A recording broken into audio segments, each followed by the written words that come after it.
Have you guys ever wanted or needed to start a project or assignment, but you just can't quite get over that initial jump of simply starting and not procrastinating? Well, in today's video, I'm going to be giving you guys some things that you can start implementing right now. They're not easy, but they are effective, so let me explain. Throughout this video, I'm going to be sharing 5 tips, but the first one is to break down the steps so you don't end up intimidated by a big project title. For example, this video took me 5 days to start because all I had written was a cue to start working on the video instead of actually breaking down the steps into smaller digestible things. This is really important because when you break it down into smaller steps, it's more digestible and doesn't feel like you're being attacked by a big assignment or project. Instead, you can tackle one little thing at a day. An example of this is I can write down the intro for this video, I can write out the first tip, the second tip, the third, then the fourth, then the fifth, and then I can write the outro, and I can tackle one a day or one over a couple of days instead of feeling like I just have to finish the video in a week or something like that.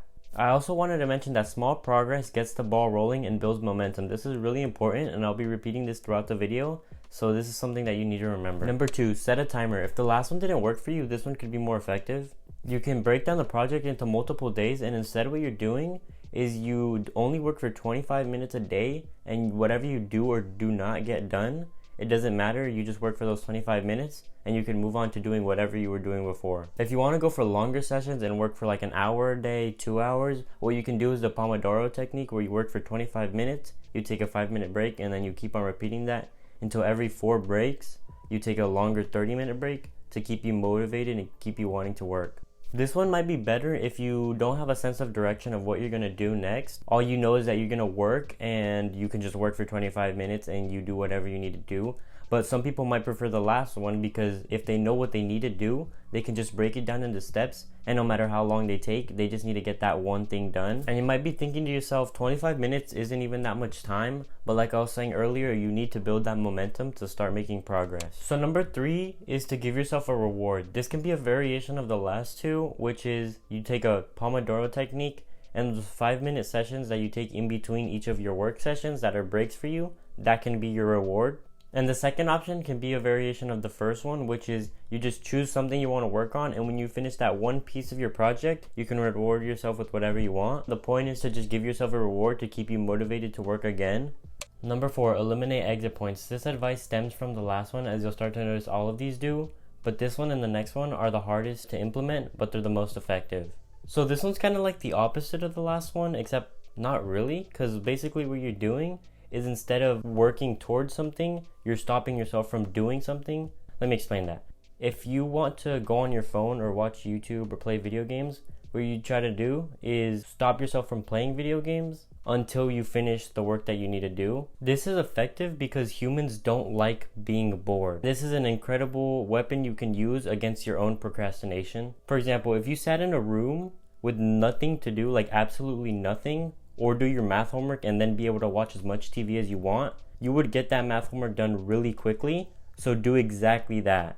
You need to make it the only thing you can do, and you will do it. So this is number 5. It's really just start. Like, you just need to start whatever you're trying to do. This is one of the most difficult but crucial steps in eliminating procrastination and creating motivation. You'll succeed if you commit to taking action regardless of your level of motivation, because doing the action actually creates the motivation instead of you waiting for the motivation and then doing it because you're motivated. Also, waiting for motivation might not be the best thing for you, because if you already don't like what you're doing, like math, then you're never going to start doing it in the first place.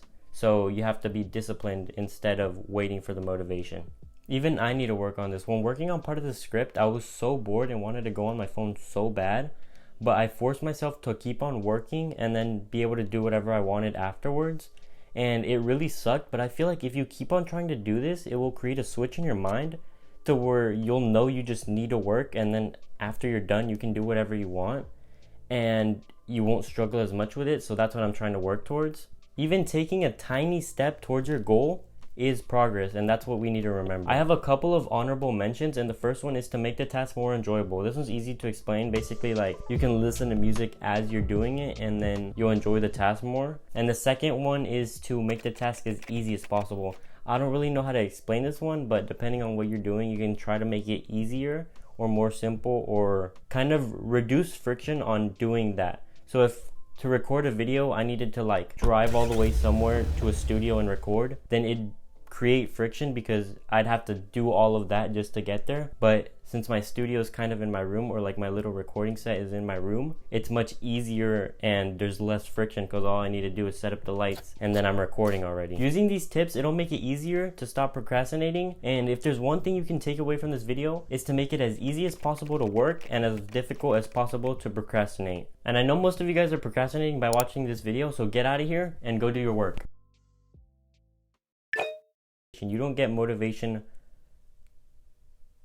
I don't even know what I was gonna say.